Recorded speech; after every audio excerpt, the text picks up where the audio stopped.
देखो, मैं बार बार इस बात को दोहराता हूं, लोग गहराई से इस चीज को समझते नहीं और अपने दिल में धारण नहीं करते।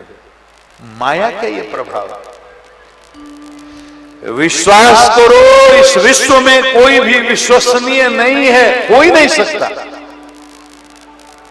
कोई रजोगुणी जीव विश्वास करने योग्य हो ही नहीं सकता, चाहे तुम्हारा पुत्र हो या पिता हो या भाई हो या मित्र हो, समधी हो, समधीन हो, रिश्तेदार हो।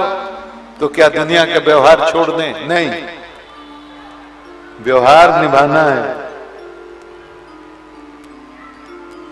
लोक व्यवहार निभाना है, सबको यथा योग्य सम्मान भी देना है, किसी के प्रति कोई ईर्ष्या छल कपट का भाव नहीं रखना है।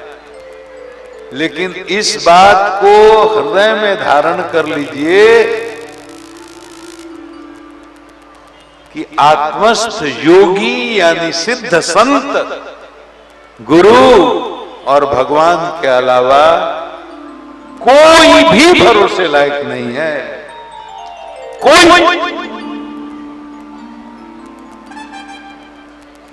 कुछ कुछ बातें माताओं को बताना जरूरी होता है ताकि जीवन में उसका वो कर सके। युधिष्ठिर का साथ है, मैं बताता हूं, पतियों को सारी बात अपनी पत्नियों को नहीं बतानी चाहिए, कुछ बातें नहीं बतानी चाहिए। एक पति पत्नी थे, अब क्यों नहीं बतानी चाहिए? वो एक साप है युधिष्ठिर जी का कि माताओं के हृदय में बहुत गोपनीय बात बहुत पचती नहीं है। हौल फूकनी, हौल फूकल बुझाता है। एक पति पत्नी आपस में बहुत प्यार करते थे। पत्नी ने पति से कहा, हमको बहुत प्यार करते हो? पति ने कहा, मैं तुमको अपने प्राण से अधिक प्यार करता हूं, लेकिन मुझे सारी बात नहीं बताते हो। पति ने कहा, देखो शास्त्र में लिखा है सारी बात पत्नी को नहीं बतानी चाहिए, कोई छल नहीं करो, कोई कपट नहीं करो पत्नी के साथ, लेकिन कुछ बातें गोपनीय रखनी चाहिए। उसने कहा, नहीं, हम दो बदन हैं लेकिन एक जान है, हमसे कुछ मत छुपाओ, सारी बात बता दो। उसने कहा, तो सुनो, तुम मायके गई थी 15 दिन के लिए। हाँ, इसी आंगन में मैंने एक अपने शत्रु को मार करके, सिर काट करके गाड़ दिया, ऊपर मिट्टी से लेप दिया है, लेकिन हे प्राण प्यारी, ये बात किसी से भी बोलोगी तो मेरी फांसी हो जाएगी। पत्नी बोली, राम राम, कौन सुहागन विधवा होना चाहेगी? मैं नहीं किसी को बताऊंगी, काली माई के लिए, दुर्गा माई के लिए, ब्रह्म बाबा के लिए, गंगा जी के लिए, किसी को नहीं बताऊंगा। पति तो चला गया लेकिन पत्नी को ली बेचे। 1 दिन कटा, 2 दिन कटा, 3 दिन कटा, 8 दिन, 10 दिन, 15 दिन होते होते हौल फेंक दिया। अब उसको न नींद आवे न भूख लगे, बड़ा बेचैन कि अब जब तक किसी को कहेंगे नहीं हमको तो पानी बचेगा ही नहीं, कह देंगे तो पति को फांसी ही हो जाएगी।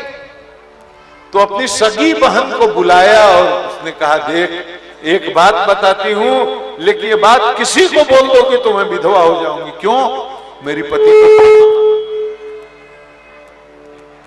पति को फांसी हो जाए, इसलिए बात किसी को बताना ना। क्या हुआ? मेरे पति ने एक आदमी की गर्दन काट करके आंगन में गाड़ दिया है। अब बहन बोली कि राम राम, मैं चाहूंगी कि मेरी बहन विधवा हो जाए। काली मैया की लिया, दुर्गा माई की लिया, गंगा जी के की लिया, ब्रह्म बाबा की लिया, मैं कभी किसी से नहीं बताऊंगी। लेकिन 15 दिन बीतते बीतते उसको भी बर्दाश्त नहीं। अपनी बचपन की एक सहेली को बताई कि एक बात बता रही हूं, लेकिन किसी को बताओगी तो मेरे जीजा जी को फांसी हो जाएगी। बोली कि ना ना, मैं किसी को नहीं बताऊंगी। बताओ। उसको बता दी। अब सखी को 15 दिन के बाद खाना पीना पचना मुश्किल हो गया। उसने अपने सखी को बता दिया, उसकी सखी ने उसकी सखी को बता दिया। 15 दिन होते होते पूरे शहर में चर्चा हो गई और पुलिस थाना सब पहुंच गया। पति ने कहा पत्नी से, तुमने किसी को बता दिया क्या? भैया इतना कष्ट दे रहे हो, मेरा गला तो तुम खत्म ही कर दिए 4 दिन में।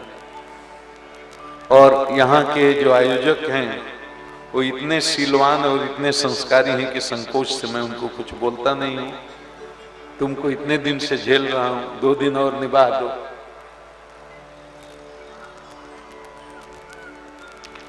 पूरे शहर में चर्चा हो गई, कोतवाल साहब पहुंच गए। पति ने पत्नी को देखा, तुमने किसी को बता दिया क्या?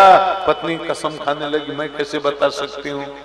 आंगन की खुदाई हुई तो आदमी मिला नहीं, एक बकरी मिली, उसकी गर्दन कटी हुई मिली, आदमी को काटा नहीं था उसने। अब पुलिस तो लौट गई, लेकिन पति ने कहा कि आज सचमुच किसी को मैंने काट दिया होता तो आज हमें फांसी हो जाती। इसीलिए पत्नी को सब बात नहीं